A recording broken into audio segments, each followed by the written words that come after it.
Au nom du Père et du Fils et du Saint-Esprit, ainsi soit-il.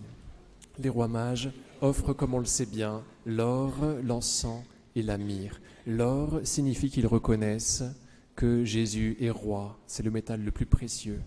Ils honorent sa royauté. Cependant, ils lui en font cadeau en se prosternant devant lui, alors qu'eux-mêmes sont rois, on les vénère comme rois mages, c'est-à-dire qu'ils lui reconnaissent une royauté supérieure à la leur, une royauté exceptionnelle, selon ce que le Seigneur Jésus dira à Pilate, « Ma royauté ne vient pas d'ici. » Autrement dit, je la tiens de mon Père, elle est supérieure à toutes les royautés de la terre. Les rois mages, en se prosternant devant le roi Jésus, reconnaissent qu'il est le roi universel du ciel et de la terre. Il lui offre l'encens. Et de cette façon, il signifie qu'ils reconnaissent, qu'ils savent qu'il est Dieu. Vous connaissez cette parole du psaume, « Que ma prière devant toi, Seigneur, monte comme l'encens ». La montée de l'encens qui symbolise la montée de notre prière. Or, vous ne savez bien qu'on ne prie que Dieu. Donc, quand ils offrent de l'encens au Seigneur Jésus, à l'enfant Jésus, ils démontrent qu'ils croient en sa divinité. Ils lui vouent un culte, en quelque sorte. Et ensuite, ils lui offrent de la myrrhe. Et là, c'est très particulier, parce que la myrrhe, c'est un parfum mortuaire. C'est le parfum dont sont enduits les corps juste avant d'être enterrés. Vous voyez, c'est comme si les rois mages faisaient un cadeau de mauvais augure ou de mauvais goût. C'est comme s'ils offraient un petit cercueil à Joseph et Marie. C'est très étrange. En effet, la myrrhe, nous la retrouvons au moment de la passion du Christ. Vous savez, au moment de sa crucifixion, les soldats romains, c'est leur toute petite miséricorde. C'est la petite miséricorde qu'ils lui octroient, qu'ils lui font. Ils lui offrent un mélange, ils lui offrent un vin aromatisé de myrrhe, un anesthésiant, si vous voulez. Mais, nous dit l'Évangile selon saint Marc, il n'en voulut point boire. La myrrhe, on la retrouve juste après la mort du Christ, quand Nicodème apporte un mélange de myrrhe et d'aloès pesant environ 100 livres, c'est-à-dire 30 litres. Et avec ce mélange, il oigne le corps de Jésus. Donc c'est un gros, vous voyez, c'est une grande quantité de liquide qu'il déverse sur le corps du Christ. Certainement qu'il y avait toute cette quantité-là parce qu'il devait agir à la hâte. Donc ils ont mis beaucoup de parfum, vous voyez, pour compenser le peu de soins qu'ils avaient loisir de lui donner. Donc ils lui déversent beaucoup de parfum, beaucoup de myrrhe. Il paraît qu'on en retrouve beaucoup sur le Saint-Suaire de Turin. Donc la myrrhe, c'est la mort, si vous voulez. Donc c'est un cadeau très étrange. La myrrhe, on la retrouve dans un autre endroit de l'Écriture sainte, c'est dans le Cantique des Cantiques, c'est le parfum du bien-aimé. Donc c'est le parfum de Dieu.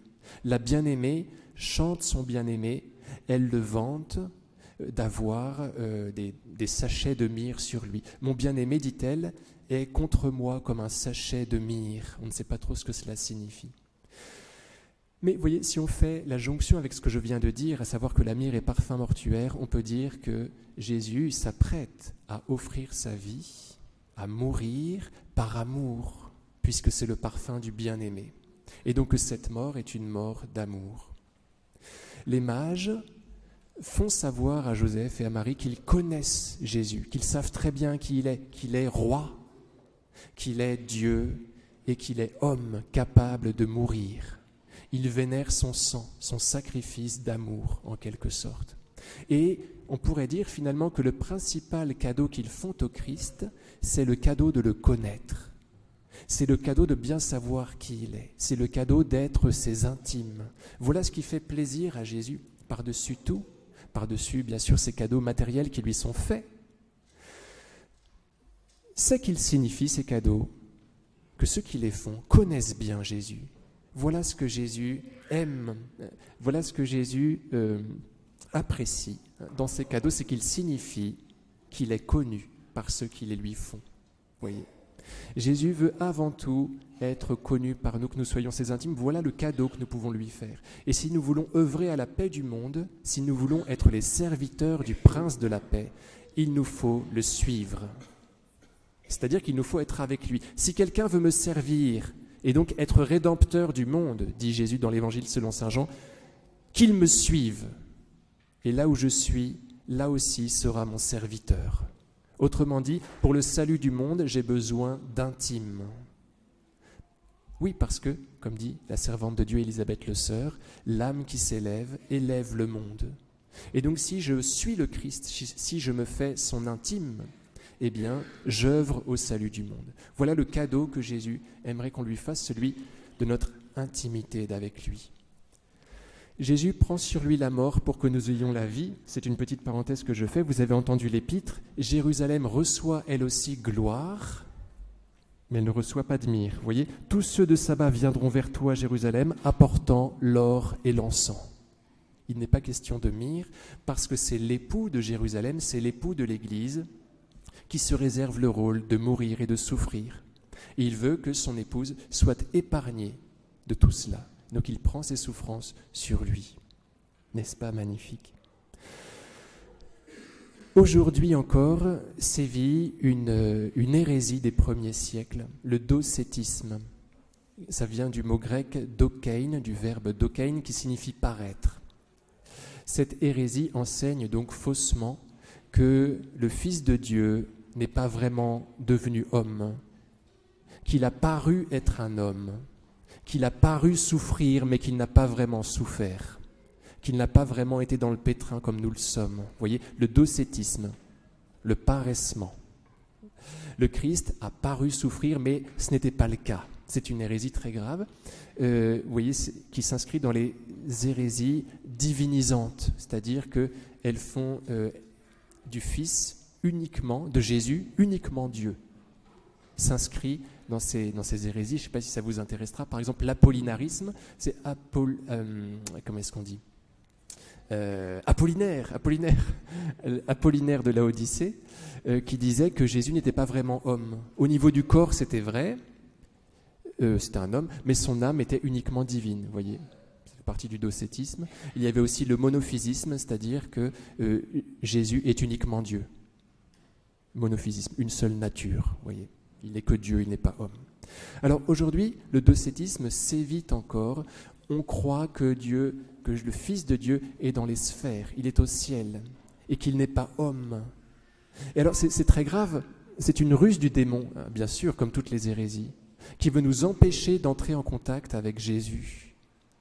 Pourquoi ? Parce que, comme dit sainte Thérèse d'Avila, il n'y a pas d'autre moyen d'entrer en contact avec le Fils de Dieu que par le biais de son humanité.